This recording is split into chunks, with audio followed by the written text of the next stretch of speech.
Assalamualaikum warahmatullahi wabarakatuh. Waalaikumsalam warahmatullahi wabarakatuh.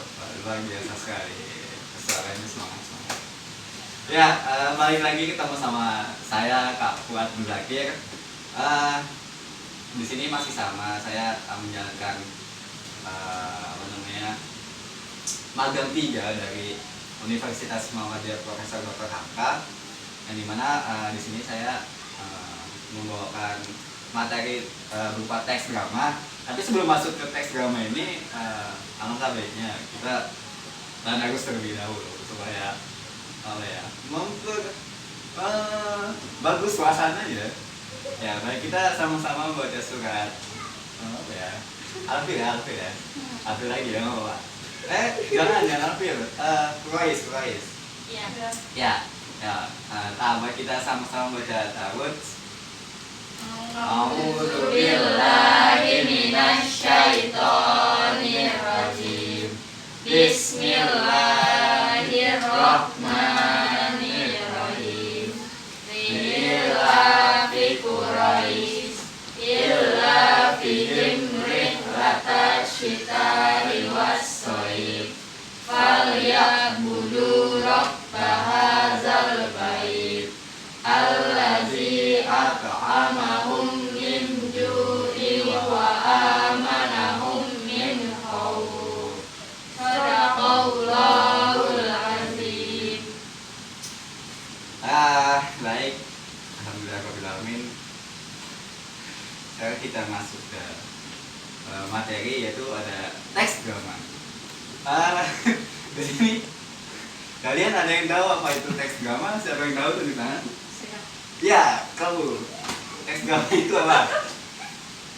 Teks drama adalah suatu teks cerita yang dipentaskan di atas panggung atau biasa disebut teater, ataupun tidak dipentaskan di atas panggung seperti drama radio, televisi, dan film. Iya, tepat sekali. 100 buat siapa? Unisa. Unisa? Umi. Unisa. Umi. Oh ya, Umi ya. Umi, ya, bagus, benar. Teks drama itu adalah suatu teks cerita yang dipentaskan di atas panggung atau biasa disebut dengan teater, atau tidak dipentaskan di atas panggung. Nih, drama secara luas dapat diartikan sebagai salah satu bentuk sastra yang isinya tentang hidup dan kehidupan yang disajikan atau dipertunjukkan dalam bentuk gerak. Ya, biasanya kalau misalnya kita melihat teater itu, entah itu tentang kehidupan atau ya segala macam dipentaskan dalam bentuk teater. Nah, di dalam unsur-unsur drama atau teater ini terdiri dari ada alur, amanat, tokoh, tema, latar. Nah, di sini ada yang tahu alur? Lupa ya.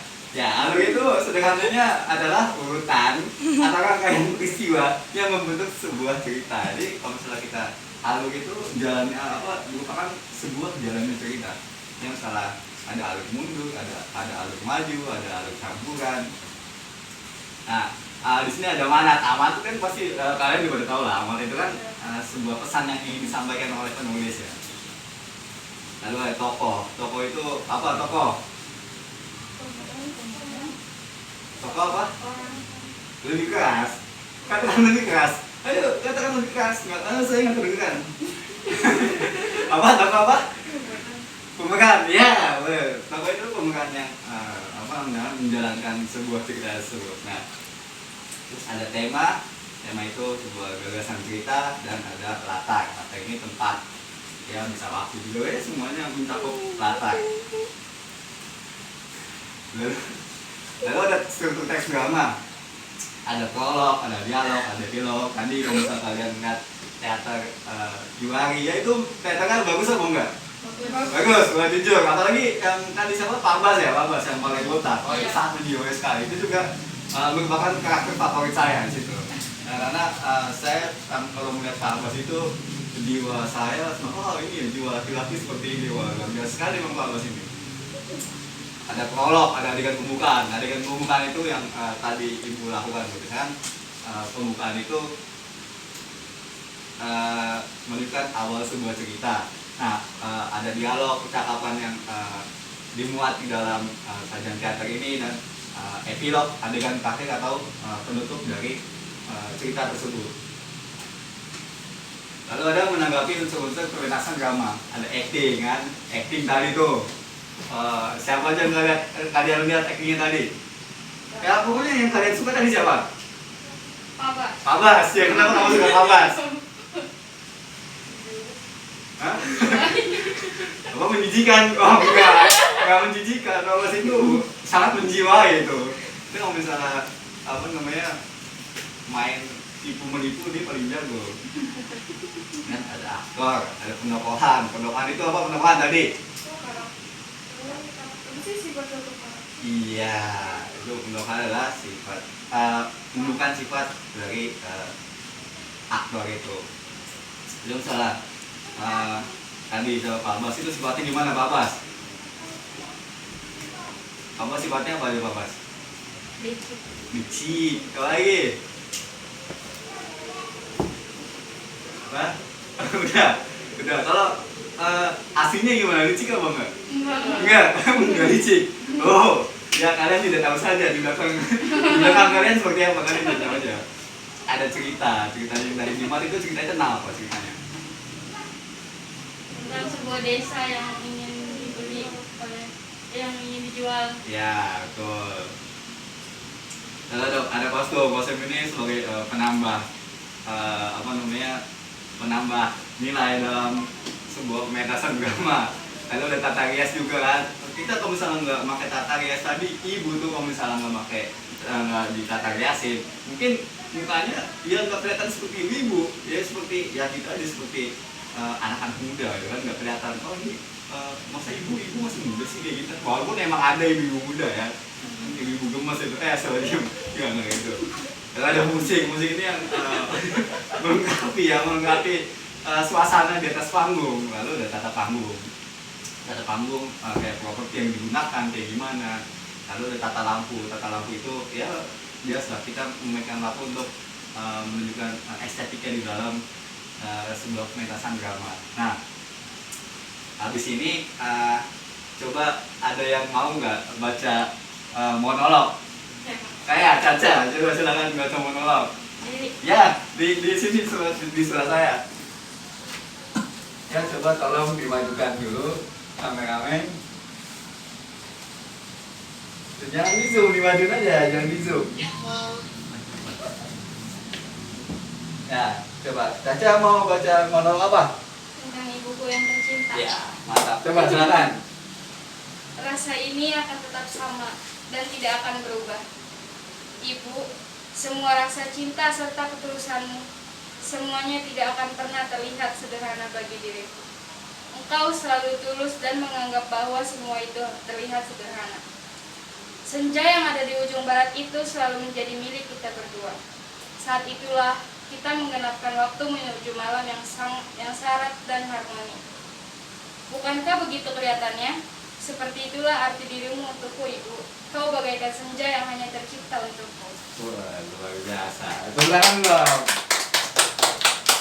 Ya itu kira-kira udah berapa menit ya? Oh, mungkin udah 10 menit di sini juga ya. Bagus banget nggak tadi? Bagus ya, wah luar biasa memang Caca. Ya, tadi setelah menonton teater ataupun melihat Caca membaca monolog, ada sih dari kalian kayak kayaknya asik jadi ini jadi pengen masuk kalau udah kuliah pengen masuk ini aja lah jurusan bahasa Indonesia dan sastra Indonesia lah. Ada nggak sih pikiran kayak gitu? Ada nggak? Apa ya udahlah jadi dokter pengennya gitu? Apa ada pengen kayak pengen teater nih? Wah, ada nggak? Nggak ada ya? Iya, memang seperti itu.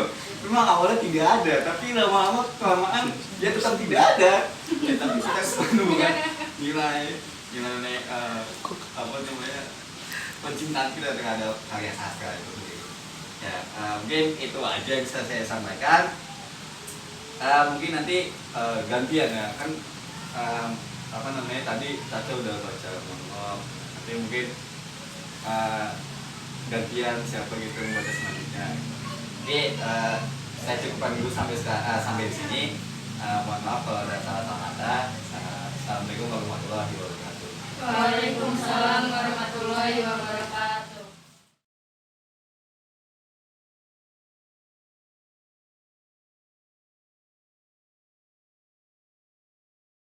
Ya, bismillahirrahmanirrahim. Assalamualaikum warahmatullahi wabarakatuh. Waalaikumsalam warahmatullahi wabarakatuh. Ketemu lagi bersama saya. Di acara magang ini saya di sini akan membawakan materi tentang slogan dan poster. Ya. Tapi seperti biasa sebelum kita belajar, apa baiknya kita membaca tadarus Quran terlebih dahulu. Semoga yang membaca dan mendengarkannya mendapatkan pahala. Ya, baik, kita sama-sama membaca surat Al-Bayyinah. Oke? Ya, kita sama-sama baca tadarus terlebih dahulu. Billahi minasyaitonirrajim. Bismillahirrahmanirrahim. Lam yakunil ladzina kafaru min ahlil kitabi wal musyrikina munfakkina hatta ta'tiyahumul bayyinah. Rasulun minallahi yatlu suhufan mutahharah fiha kutubun qayyimah wa ma tafarraqal ladzina utul kitaba illa min ba'di ma ja'atumul bayyinah wa ma umiru illa liya'budullaha mukhlisina lahuddina hunafa wa yuqimus sholata wa yutuz zakata wa dzalika dinul qayyimah. Innal ladzina kafaru min ahlil kitabi wal musyrikina fi nari jahannam khalidina fiha ulaika hum syarrul bariyah. Innal ladzina amanu wa amilus solihati ulaika hum khairul bariyah. Sadaqahum inda rabbihim jannatu adnin tajri min tahtihal anharu khalidina fiha abada. Radiyallahu anhum wa radu an. Dzalika liman khashiya rabbah. Shadaqallahul azim. Ya, baik sekali tadi saya mendengar sadaqallahul azim ya. Luar biasa. Ya, apa kabar semuanya? Alhamdulillah baik. Alhamdulillah baik ya. Ya, di sini memang panas ya. Biasa di sekolah pakai AC ya. Ya biasa lah. Ya maklum ya sih, cuma ada kipas dan ya biasa lah.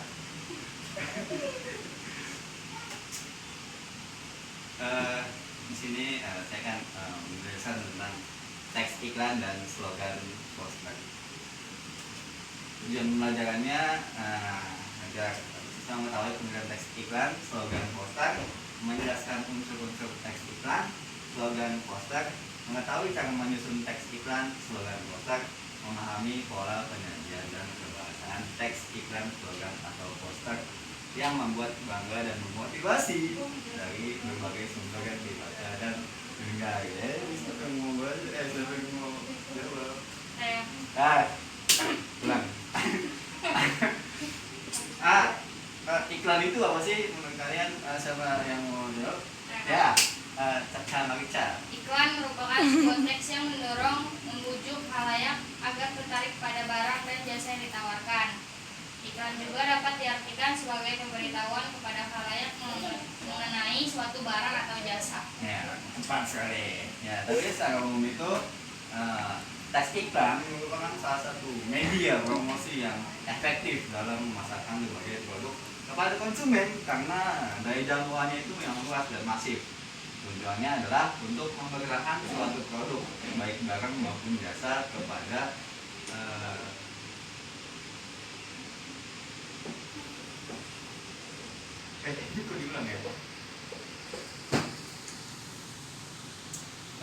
mengundang masyarakat guna menarik perhatian masyarakat untuk mengenali, membeli, hingga mengonsumsi atau menggunakan produk yang diiklankan. Kalian pernah nggak mengiklankan sesuatu di media sosial? Pernah nggak kayak jual jual Caca ya? Iya. Pernah jual apa Caca? Hah? Jual salad. Jual salad? Ya, Jual apa lagi? Jual tanah nggak? Oh, enggak. Itu dijualnya di media sosial. Iya. Nah, terus responnya gimana responnya? Ya lumayan ada yang beli. Dari jauh ada yang beli? Iya. Dari jauh ke Caca ke jauh? Enggak. Iya, gimana? Gimana? Ya dia kayak beli Nanya. dong gitu. Oh, beli dong, gitu. Lewat online kan. Oh, iya. Ya, terus Caca ngantar ke rumahnya dia gitu. Promosi seperti apa yang Caca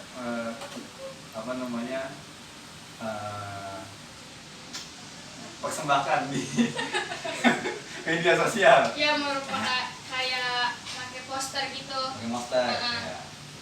Ya kayak Tapi rame yang membeli. ya Wah, saya jadi pengen makan salad dengan Caca jadi.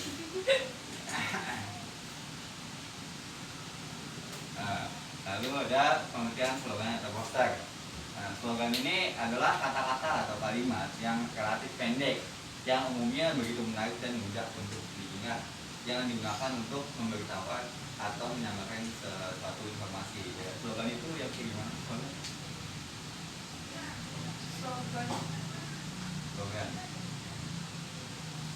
Slogan. Apa? Slogan apa ya? Ini kan saya nanya kalian. Slogan apa? Ayo. Kalau baca kan. Sudah kan nggak kelihatan ini dari sana nggak kelihatan. Ini cuma di sini doang kan. Kamu baca aja. Ya slogan itu apa? Slogan, baca. kayak perkataan atau kalimat pendek yang menarik atau mencolok dan mudah diingat. Ya contohnya seperti apa? Baca. Contohnya kayak Apa Caca?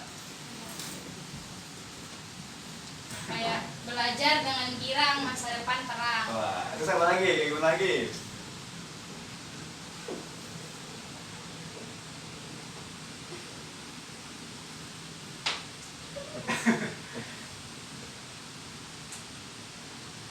Hidup sehat tanpa merokok. Ya, betul sekali. Ya, itu salah satu bentuk slogan yang mudah diingat ya. Mudah diingat, relatif pendek. Ya, menarik juga, mudah diingat. Ya. Lalu ada unsur-unsur teks iklan. Di sini ada attention, perhatian, interest, minat, desain, keinginan, vision, rasa percaya, atau action dan tindakan. Nah, di sini Caca waktu iklanin saatnya Caca itu, Caca ada unsur-unsur teks iklan di sini nggak? Kayak perhatiannya gimana nih, terus minatnya seperti apa, keinginan pasar tuh kayak gimana sih gitu.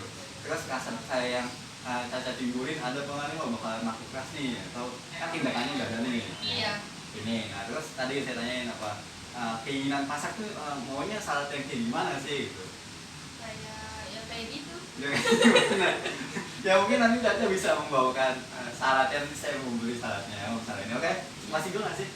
Masih? Ya masih jual. Yang lain jualan sesuatu nggak? Di rumahnya, bawa aja nanti saya beli di rumahnya. Ya.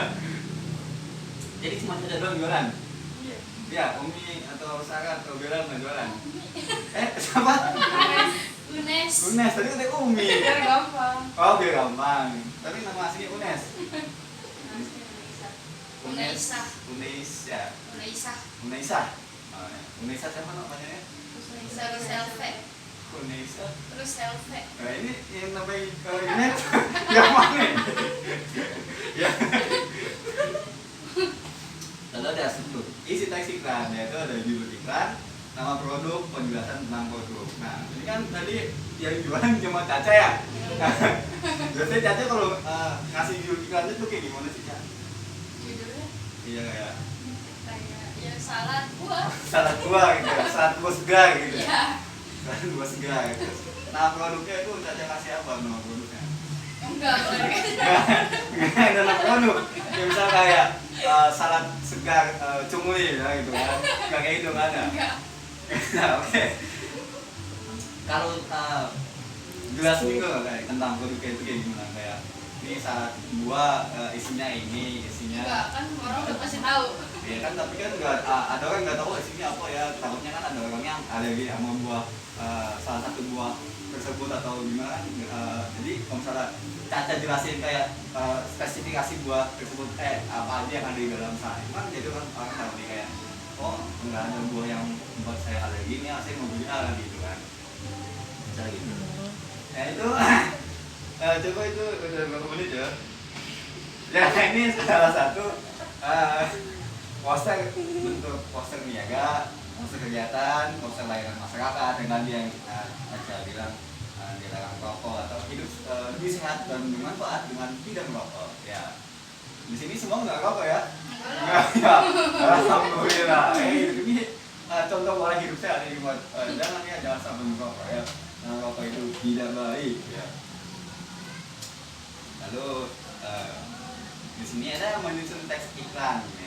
Tema, menentukan bahan, menyusun kerangka, menentukan jenis media iklan, menggunakan bahasa yang bertele-tele. Ya, coba nanti saya mau memberikan tugas kepada kalian bagaimana cara menyusun teks iklan. Ya, coba nanti kalian buat contoh teks iklan itu seperti apa ya. Ya mungkin itu aja yang bisa saya sampaikan ya. Apakah ada yang ingin ditanyakan? Saya harap tidak ya. Iya. Karena juga di sini agak gerah ya. Ya semoga ngerti ya. Ya walaupun agak nggak sedikit ya, tapi bismillah ya paham ya oke. Ya baik. Coba karena tadi udah dibuka sama saya, coba ditutupnya sama kalian. Jadi siapa yang mau nutup? Ya siapa? Umi mau. Kenapa tidak ada yang mau menutup? Mungkin doa tutupan saja ya. Oh, nggak ada yang mau? Ya udah, baik saya nutup ya. Ya baik, mohon maaf kalau ada salah kata ya. Semoga ini bisa bermanfaat untuk kalian semua. Kita akhiri dengan sama-sama membaca. Alhamdulillahirabbil alamin. Ar-Rahman.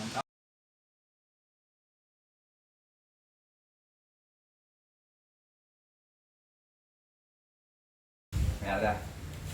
Ya, assalamualaikum warahmatullahi wabarakatuh. Waalaikumsalam warahmatullahi wabarakatuh. Ya, ketemu lagi sama saya buat belajar masih magang yang sama ya dari UHMK Universitas Muhammadiyah Profesor Dr. Hamka.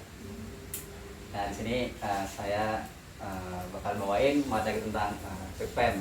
Terus sebelum masuk ke materi, seperti biasa kita angka baiknya kita tadarus terlebih dahulu dengan membaca surat Al-Fil sama-sama. Ya silakan Caca dibimbing. A'udzubillahi minasyaitonirrajim. Bismillahirrahmanirrahim. Alam tara kaifa fa'ala rabbuka bi ashabil fil. Alam yaj'al kaidahum fi tadlil wa arsala alaihim tayran ababil tarmihim bihijaratin min sijil faja'alahum ka'asfin ma'kul. Sadaqallahul azim. Nah, kita udah sampai pertemuan ke 6 ya. Wah, luar biasa tuh, banyak banget ini ya. Ya, tapi sebelum masuk ke materi cerpennya, ini ada contoh teks cerpen. Coba siapa yang mau bacain ini? Siapa yang mau bacain? Bella coba bacain, Bella. Contoh teks cerpennya.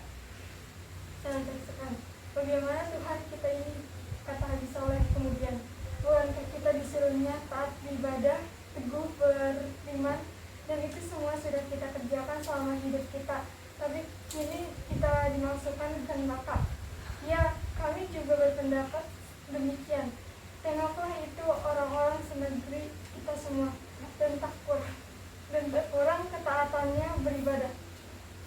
Ini sungguh tidak adil, memang tidak adil, kata orang-orang itu mengulangi ucapan Haji Saleh. Nah, coba lanjut Caca. Kalau gitu, Kalau begitu kita harus minta kesaksian kesalahan kita. Kita harus mengingatkan Tuhan kalau itu silap memasukkan kita ke neraka ini. Benar, benar, benar. Sorakan yang lain membenarkan. Haji Saleh. Kalau Tuhan tak mau mengakui kesilapannya, bagaimana suatu suara melengking di dalam kelompok orang yang banyak itu? Nah, lanjut coba Kesa. Kita protes, kita resolusikan, kata Haji Saleh. Apa kita revolusikan juga? Tanya suara yang lain. Yang rupanya di dunia menjadi pemimpin gerakan revolusioner. Itu tergantung pada keadaan, kata Haji Saleh. Yang penting sekarang mari kita berdemokrasi menghadap Tuhan. Cocok sekali di dunia dulu dengan demonstrasi saja. Banyak yang kita peroleh. Sebuah suara menyala. Nah, coba lanjut Sarah, sisanya nih. Setuju. Mereka bersorak beramai-ramai, lalu mereka berangkatlah bersama-sama menghadap Tuhan, dan Tuhan bertanya, kalian mau apa? Haji Saleh yang menjadi pemimpin dan berbicara, mereka tampil ke depan. Dan dengan suara yang menggelentarkan dan berirama indah, ia memulai pidatonya. Udah ya. Nah, masuk ke materinya. Coba kalau cerpen itu apa sih? Cerita Cerita pendek. Nah, pendek. ini udah ketahuan ya dari namanya cerpen, cerita pendek. Ya, sesuai dengan namanya cerita pendek itu, cerpen adalah cerita yang menurut fisiknya berbentuk pendek. Bukan panjang pendeknya suatu cerita memang relatif, namun pada umumnya cerita pendek merupakan cerita yang habis dibaca sekitar 10 menit sampai dengan 30 menit. Jumlah katanya sekitar 500 sampai 5.000 kata. Oleh karena itu, cerita pendek sering diungkapkan dengan cerita yang dapat dibaca dalam sekali duduk. Nah, ini fungsi dari cerita pendek. Manfaat yang langsung dapat kita rasakan adalah bahwa cerita pendek memberikan kita hiburan atau rasa senang. Kita dapat memperoleh kenikmatan batin dengan membaca cerpen. Dengan membacanya, seolah-olah kita menjalani kehidupan bersama tokoh-tokoh dalam cerpen itu. Ketika tokoh utama yang mengalami kesenangan, kita pun turut ikut senang. Ketika mengalami kegetiran hidup, kita pun turut sedih ataupun kecewa. Jadi sama kayak itu ya, yang waktu itu kakak bawain materi tentang teks deskripsi, kita masuk ke dalam fungsi cerpennya juga. Nah, selain itu, dengan membaca suatu cerpen, kita bisa belajar tentang kehidupan. Kita bisa lebih bijak dalam menghadapi beragam peristiwa yang mungkin pula kita hadapi. Misalnya, dengan adanya tokoh yang bersikap angkuh, kita menjadi tahu bahwa sikap itu sering menimbulkan ketersinggungan bagi pihak-pihak tertentu. Pelakunya sendiri menjadi orang yang dijauhi orang lain. Sikap rendah hati ternyata mudah mengundang simpati. Peduli pada orang lain dalam sekecil apapun, bantuan yang diberikan ternyata menjadi sesuatu yang benar-benar berharga bagi orang yang membutuhkan. Nah, coba kita cari nilai-nilai kehidupan dalam cerita pendek. Nah, di sini ada nilai-nilai agama. Nilai-nilai agama itu yang berkaitan dengan perilaku benar atau salah dalam menjalankan aturan-aturan Tuhan. Nilai budaya berkaitan dengan pemikiran, kebiasaan, dan hasil karya cipta manusia. Dan nilai-nilai sosial berkaitan dengan tata laku hubungan antara sesama manusia, masyarakatan, kayak tolong menolong, gotong royong. Nilai-nilai moral berkaitan dengan perbuatan baik dan buruknya menjadi dasar kehidupan manusia dan masyarakatnya. Nah, ini contohnya nilai sosial tadi ya, kayak saling bantu, karena kan kita makhluk sosial juga kan, nggak bisa hidup sendiri. Nah, terus ada nilai moral, saling menghormati antar sesama dan nggak boleh ngata-ngatain kan. Misalnya kita di SD aja suka nggak manggil ini kan, nggak manggil nama panggilan. Manggil apa? Manggil nama orang tua kan.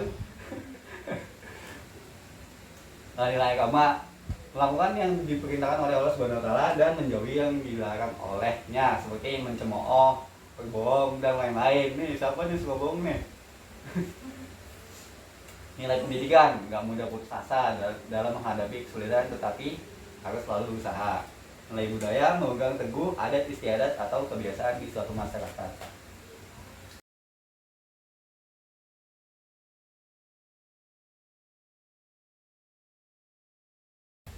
Ya.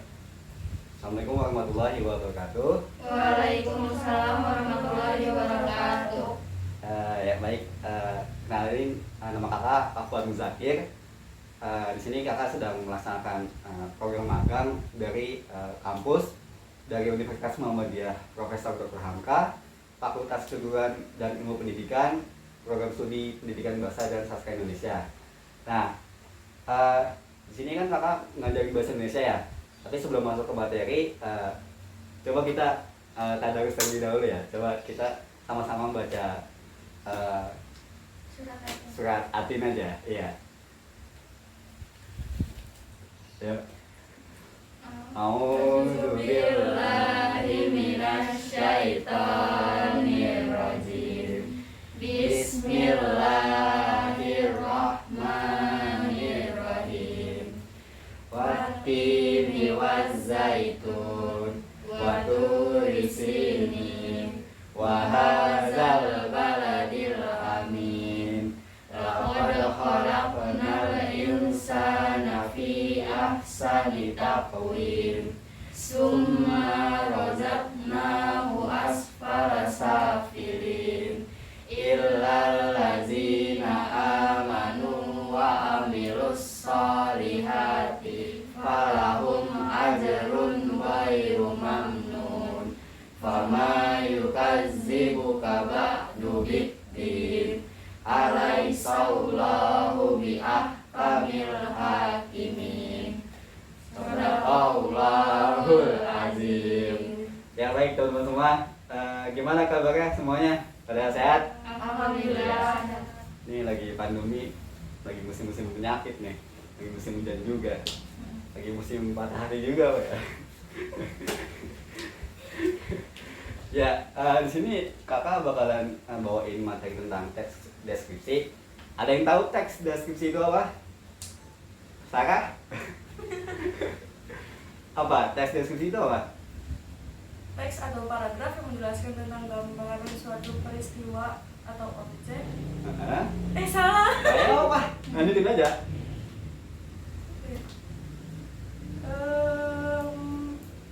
Teks atau paragraf yang berisi gambaran suatu objek, tempat atau peristiwa tertentu kepada pembaca secara jelas dan terperinci. Oke. Ini siapa? Cesa? Atau gimana? Teks deskripsi menurut Cesa apa?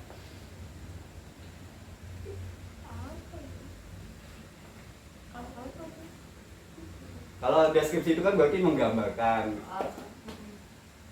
Ya menurut Cesa aja, deskripsi itu gimana menurut Cesa gitu. Oke, coba Bella gimana teks deskripsi menurut Bella? Menggambarkan suatu objek secara terperinci. Oh, menurut Caca? Ya, sama. Oh, sama aja. Ya, baik. Kalau secara umum pengertian teks deskripsi itu adalah merupakan suatu bentuk karangan yang menggambarkan suatu hal yang sesuai dengan kondisi yang sebenarnya. Nah, dalam hal ini si pembaca seolah-olah dapat mendengar, melihat, serta merasakan apa yang telah dituliskan sesuai dengan citra dari penulisnya. Nah, kalau kalian pernah baca cerita, novel, atau status temennya lagi nyeritain kegundahan hatinya atau kisah hidupnya, kalau dia menceritakan tentang hidup dia terus seakan-akan tulisan yang dia tulis itu bisa membawa kita seperti terbawa suasana apa yang ditulis. Kayak misalnya kalau baca novel Dilan, misalnya novel Dilan kan, di situ kita pas baca ke bawah nih sama suasana yang dirasain sama Dilan sama Mila ini kan, gitu kan. Nah, jadi gitu. Nah, sehingga dapat kita simpulin teks deskripsi adalah paragraf yang isinya berupa penggambaran terhadap suatu objek, tempat, dan juga peristiwa tertentu pada para pembaca dengan jelas dan terperinci. Tadi yang saya katakan benar banget. Nah, yang tadi juga kakak bilang tadi, kita ketika mendeskripsikan sesuatu harus bisa membawa nih para pembacanya ini terlibat dalam apa yang kita rasain gitu kan. Nah, lalu di sini ada bahasa deskripsinya. Nah, ungkapan deskripsi yang baik harus bersifat rinci. Oleh karena itu, penggunaan kosakata juga harus tepat dan luas. Kosakata dan ungkapan yang harus dikuasai dengan baik adalah yang berkaitan dengan, nah ini kalau misalnya kita lagi mendeskripsikan sesuatu, kita itu harus jelas ngasih taunya. Misalnya tempat posisi dan arahnya itu di mana. Misalnya kita lagi mau ngasih tahu rumahnya Sarah di mana. Nah kan kalau misalnya kita ngasih taunya nggak jelas, nggak bakal tahu kan rumahnya di mana. Misalnya rumahnya di mana rumah Sarah? Depan kantor kecamatan. Depan kantor kecamatan. Kita ngasih taunya di depan Lebak Bulus, ya kan itu nggak jelas kan ngasih taunya. Berarti itu kita nggak sesuai dengan bahasa yang digunakan. Jadi yang harus diperhatikan itu tempat, posisi dan arah, pengukuran, berat, besar, volume dan jarak, bentuk dan pola, warna dan tekstur, nama bahan atau alat, kosakata teknis seperti wajah dan tubuh, karakter, pakaian, bangunan, cuaca, tumbuhan, binatang, dan alam sekitar. Nah, biasanya kalau misalnya kita mendeskripsikan orang, itu biasanya harus jelaskan kayak bentuk tubuhnya kayak gimana, matanya atau rambutnya kayak gimana, kan orangnya baik atau jahat gitu. Ini cepet banget ya. Nah, yang tadi saya katakan kalau mendeskripsikan orang ini, hal yang dapat dideskripsikan dari diri seseorang antara lain bentuk wajah, tubuh, pakaian yang dikenakan, watak dan kebiasaan. Misalnya kalau misalnya kita lagi mau ketemuan sama orang nih, terus kita nggak tahu orangnya gimana. Misalnya Caca mau ketemuan sama siapa tuh, Jidan, salah ya, Sarah. Sarah mau ketemuan sama Jidan, tapi Sarah nggak tahu Jidan kayak gimana. Nah, dikasih tahu lah sama Caca. Nah, Caca ngasih tahu yang jelas kayak kayak Jidan tuh kayak gimana, dia pakai baju apa, orangnya kayak gimana. Terus saat mendeskripsikan wajah atau sosok seorang, kalian harus menguasai semua kata yang berkaitan dengan ciri-ciri wajah, dari rambut hingga leher, dan kosakata yang menggambarkan sosok seseorang, termasuk kata gabung yang mengungkapkan sesuatu. Misalnya separuh baya, hitam, bergelombang, tinggi, tegap, pendek, kekar, kurus, tinggi, langsing. Nah, Jidan ini kayak gimana nih? Kan nggak tahu kita tinggi, ganteng, atau pendek, kekar, kan kita nggak tahu kan. Nah makanya nanti kalau misalnya sedang mendeskripsikan seseorang, kita harus jelas kayak ngasih tahu informasi itu harus jelas.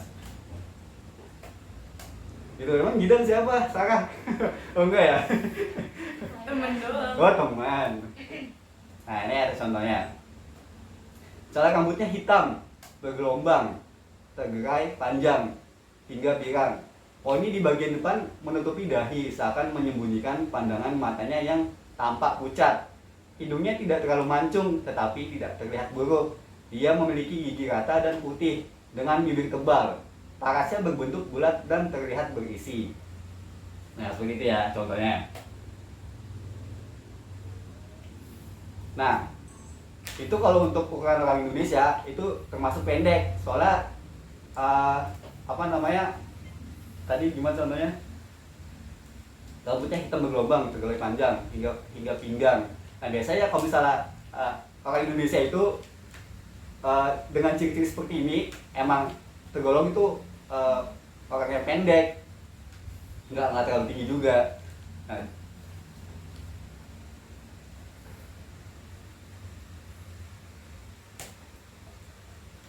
tadi udah ya.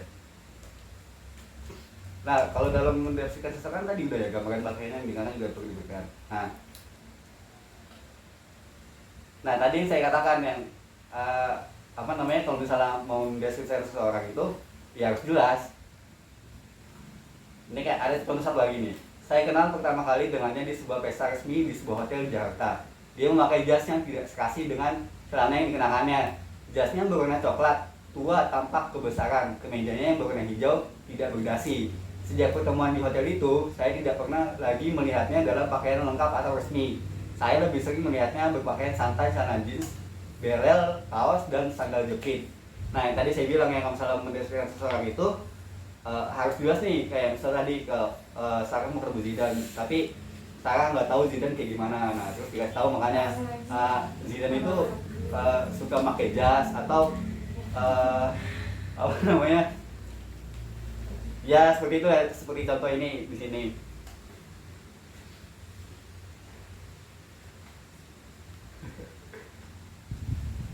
Nah ini contoh cara mendeskripsikan watak dan kebiasaan. Misalnya orang yang melihatnya pasti berpikir ia sedang sakit. Pendapat ini mungkin disebabkan oleh matanya yang selalu merah dan sering ia meringis seperti sedang menahan sakit. Nah ini juga biasanya kalau misalnya kayak gini, contoh lainnya kayak misalnya Cesa sama Caca. Misalnya Cesa sama Caca temenan, tapi Caca mau mendeskripsikan watak dan kebiasaan. Misalnya Caca orangnya males, terus suka nyontek juga, itu kan kebiasaan kan, wataknya males berarti ya. Nah ini di sini juga contohnya, dia kerap melipat-lipat tangannya dan jarang melihat tenang dan dia kerap melipat-lipat astagfirullahaladzim tangannya dan jarang terlihat tenang atau santai. Meskipun demikian, wajahnya akan terlihat berubah dramatis saat ia tersenyum. Ada kesan hangat bersahabat yang terpancar dari wajahnya. Gitu. Jadi misalnya ketemu sama orang, sebenarnya kita bisa orang baru ya. Misalnya kita ketemu sama, misalnya kalian ketemu sama saya. Nah terus kalian tuh melihat saya, ini Kak Fuad gak jelas nih orangnya, kan bisa kelihatan kayak gitu kan. Misalnya kayak apa namanya, apa sih bahasa gaulnya tuh lupa saya. Iya, first impression. Kalau bahasa gaulnya gitu. Nah ini adalah latihan buat kalian nih. Nah coba deskripsikan ciri-ciri wajah, sosok dan pakaian yang dikenakan orang pada gambar berikut ini. Gunakan pilihan kata yang menarik. Coba nanti kalian deskripsikan kedua orang ini kan kelihatan tuh ya. Coba kalian jelasin, deskripsiin dengan pilihan kata yang terbaik menurut kalian gitu. Nah itu aja, coba dikerjain aja dulu, nanti biar kita koreksi sama-sama. Ya? Gitu ya? Ya.